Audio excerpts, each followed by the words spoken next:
Okay, so this is lecture 2A on arguments. We talked a little bit about arguments with the picture of the cartoon last time, right? And the problem came down to if P implies Q and not Q are both true, what can you say about P? And one way to think about that is to look at the truth table for P implies Q. If P implies Q is true, that has to be this row, or this row. If not Q is also true, right? That means not Q is true here and here. The only row where those both happen is the fourth row. And so that allows us to actually say something definite about P. If P implies Q and not Q are both true, that can only be this case, and P has to be false at this point. And so the student was correct in assuming that he didn't actually have any questions. So this is a very basic argument. And the point about argument is that if you're given some statements that you know are true, can you figure out the truth values of other statements? And so a formal definition, an argument has the following form: P1 and P2 and ... Pn implies Q, or it's sometimes written parentheses around the P's and then slash and these three dots, Q. The P's are called hypothesis, the Q is called the conclusion. An argument is valid if it is impossible for the hypothesis to be all true and the conclusion false. So basically, if all the P's are true, then the Q had better be true as well. So truth tables give us an easy way to check if an argument is valid. Set up the truth table, find all rows where all the hypotheses are true, verify that in each of these rows the conclusion is also true. There's a technical point, and we'll talk about that a little bit later. Okay, so here's an example.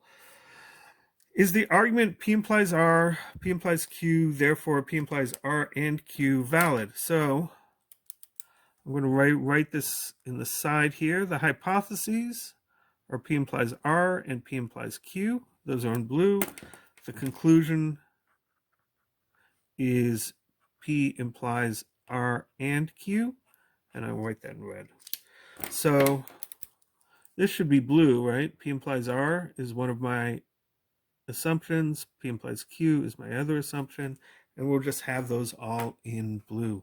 So when is P implies R true? Well, P implies R is false only when P is true and Q is false. So this is the second row is false, and the fourth row is false. Otherwise, it's always going to be true. What about P implies Q? That's true only when P is true and Q is false. So that's these two rows. So false, false, and then everything else is true.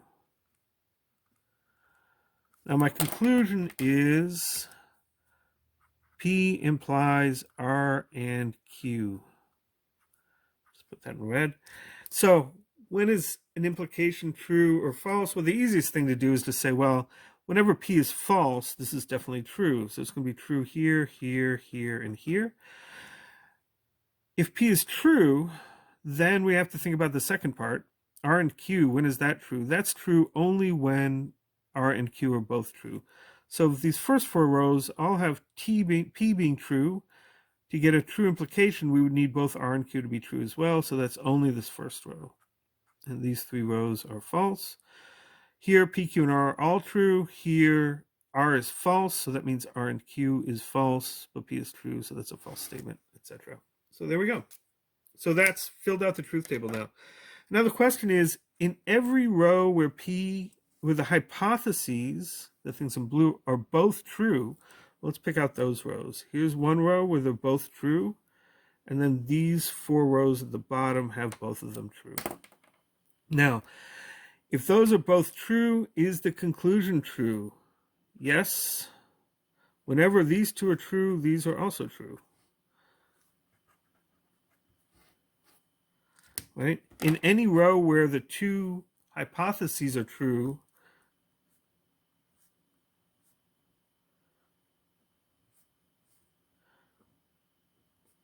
hypotheses true, the conclusion is true. So it is valid, right? If both the hypotheses are true, then the conclusion is also true. So there are two methods for figuring out validity without using a truth table. And so suppose we have P implies R and P implies Q implies, and therefore P implies R and Q. So these are my hypotheses. This is my conclusion. So if all the hypotheses are true, does that force the conclusion to be true? So assume, what are my two hypotheses? P implies R, P implies Q. Assume those are both true. How can that happen? How can it be true that they're both true? So we have these two expressions. We want to break them down into the P's and Q's and R's and see how those could both be true. Well, there's two cases.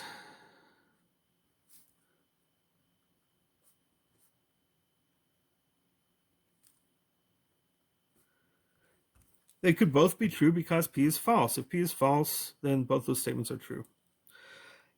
In this case, so that's a statement about my hypotheses. If I'm going to talk about the conclusion,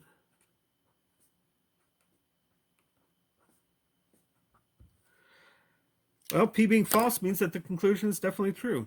And that's looking at these four cases, right? If P is false, then the conclusion is true. If P is false, then all of these are true and these are all true because they're all implies with P as the hypothesis. So the second case,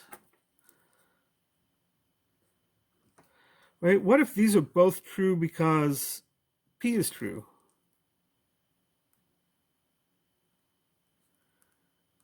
But to make both of these true, with P being true, that means R, Q are both true as well.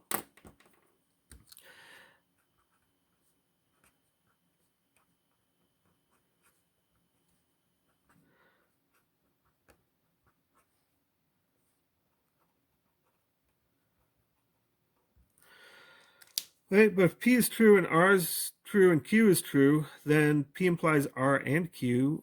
Well, all these are true, so we plug in a T for P, a T for R, a T for Q. So T implies T and T. That's true. That's actually this first row up there. So this kind of an argument allows me to say this is a valid argument because if the hypotheses are true, then the conclusion has to be true. So suppose the conclusion is false. Does it force at least one hypothesis to be false? So think a little bit about validity.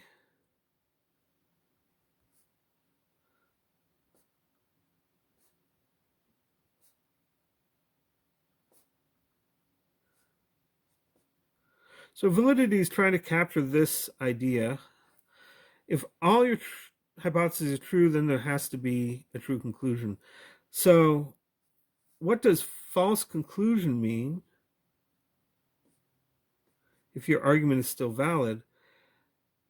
If the argument is valid and you get an F as a conclusion, what does that mean? It has to mean at least one of your hypotheses was false, right?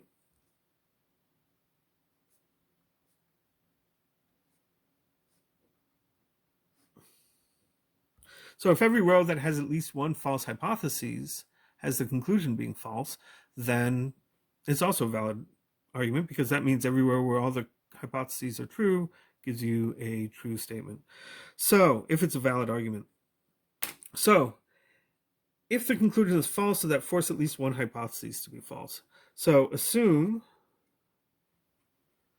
that P implies R and Q is false. And think about how can that happen? It can only happen because it's an implication with P true, R and Q false. Okay, what does that mean? I need P true and either R or Q or both. Make sure I'm not, I'm running out of the bottom of the page there, so let me slide this up a little bit. There we go. So either P true, either R, Q, or both false. But P true, R false means that my hypothesis, which is P implies R, is false. P true, Q false makes my hypothesis P implies Q false. So the conclusion can only be false if at least one of the hypotheses is false. So that's another way to argue that this is a valid argument. Okay, so 3 different ways to deal with with validity. You can do it with the truth table. You can assume although hypothesis is true, show that forces the conclusion to be true. Or you can assume that the conclusion is false and show that forces at least one hypothesis to be false. And what we're doing is we're taking with statements that have a logical connector, like implies, and then trying to say, well, under what conditions on P, R, and Q are those both true? And then what does it say about the conclusion? Okay, so this is the technical aspect of validity. Suppose I have this argument. I like baseball and I don't like baseball. Therefore, I can fly. So let's translate into the symbols.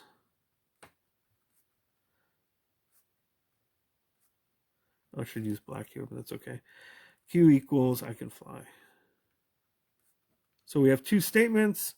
What do we need to know about these? Well, what's the argument? The argument has hypothesis P and not P, and has conclusion Q. So actually my conclusion, which we'll put in red, is T, F, T, F. My hypothesis is P and, sorry, not P and, not, is P and not P, not P and not Q. So I need not P, which is false, false, true, true. And then the hypothesis that I have is P and not P. But P and not P, well, one of them is always false. So this is always false. So is every row, in every row with T for hypothesis,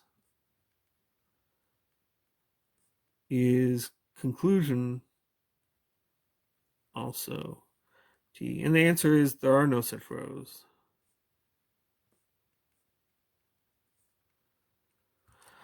Right? And so technically this is a valid argument. If your hypotheses are never all true together, then it's a valid argument, just because the way we structure hypotheses, the way we structure arguments, is that, if I can find out where I put them, there it is. It's an implication. If all of these are false, well, then the whole thing is true. And it's partly just because how we define implication. So, last example, how do we translate some things into symbols and then determine its validity? So here's a long statement. First thing you have to do, first step, identify propositions. And in this case, right, this statement, there's a connector, that's the or, but I eat fish is a proposition. Either I do that or not. I eat salad is a proposition. So P, let's say I eat fish. Q will say is I eat salad. I eat fish, already got that. Do not eat salad, already got that. Eat fish, then I have dessert. So there's a third one, R equals I have dessert. And so therefore I have a dessert. So my hypotheses, this first sentence is P or Q. Second sentence, if P, then I do not eat salad. P implies not Q. If I eat fish, then I have dessert. P implies R. What's my conclusion?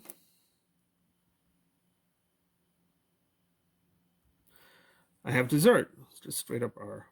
So, is this a valid argument or not? Do I have to have, given that either I eat fish or eat salad, if I eat fish, then I do not eat salad. If I eat fish, then I have dessert. Do I have to have dessert? So I'll leave the determining of the validity to you. Put it in your notes and how you think that works. And that's validity and arguments.